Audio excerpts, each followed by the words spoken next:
Good morning students. देखिए, next class में आपने सीखा था वैद्युत क्षेत्र की तीव्रता की डिफिनेशन। आज आप सीखेंगे स्थिर बिंदु आवेश के कारण स्थिर बिंदु आवेश के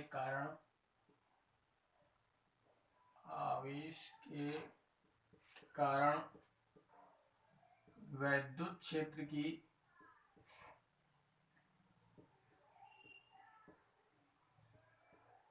तीव्रता ज्ञात करना।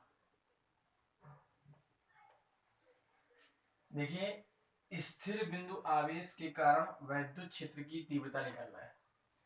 सबसे पहले यहां दिया हुआ है स्थिर बिंदु। सबसे पहले एक स्थिर बिंदु ले लेते हैं, इस बिंदु को नाम दे देते हैं O। माना कोई एक स्थिर बिंदु O है जिस पर प्लस क्यू आवेश उपस्थित है। इस प्लस क्यू आवेश से स्मॉल r दूरी पर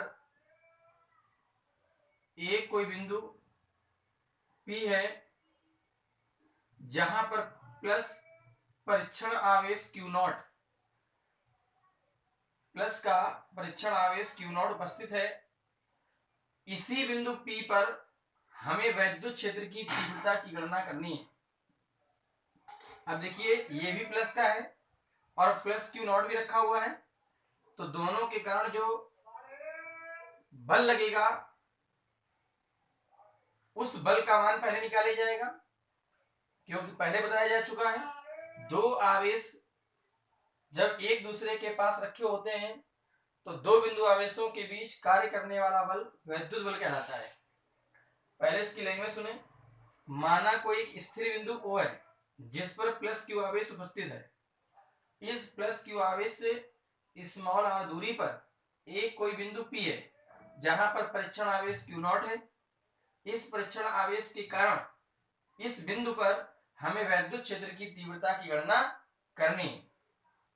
अब देखिए, एक प्लस क्यू ये है, एक प्लस Q0 ये है, तो दोनों के कारण वैद्युत बल लगेगा। तो क्या लिखेंगे? बिंदु P पर उपस्थित परीक्षण आवेश Q0 के कारण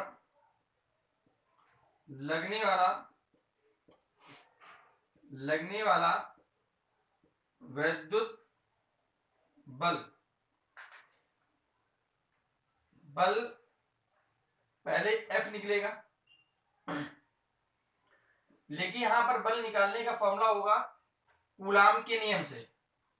बल कोष्ठ में लिखेंगे कूलाम के नियम से। कूलाम का नियम होता है F बराबर 1/4πε0 के Q1 Q2 upon R square. तो यहां पर देखिए F बराबर 1/4πε0 के Q1 की जगह Q, Q2 की जगह Q0 अपॉन R स्क्वायर। ये बल निकल आया। आपको निकालनी क्या है? वैद्युत क्षेत्र की तीव्रता। तो आपने पढ़ा है वैद्युत क्षेत्र की तीव्रता की डिफिनेशन आपने पढ़ी है कि एकांक परीक्षण आवेश को वैद्युत क्षेत्र में लाने में लगने वाला बल वैद्युत क्षेत्र की तीव्रता कहलाता है। E बराबर F अपॉन Q0 पढ़ा है आपने। E बराबर F अपॉन Q0 ये वैद्युत क्षेत्र की तीव्रता होती है। तो तीव्रता का फॉर्मूला लगाया, यहां पे F का मान क्या निकला है? तो E बराबर F की वैल्यू आई है 1/4πε0 के Q0 upon R square upon Q0। इस Q0 से ये Q0 कैंसिल हो जाएगा, तो E बराबर आएगा 1/4πε0 के Q अपॉन आर स्क्वायर। ये जो तीव्रता आई है ये वैद्युत क्षेत्र की तीव्रता है स्थिर बिंदु आवेश के कारण।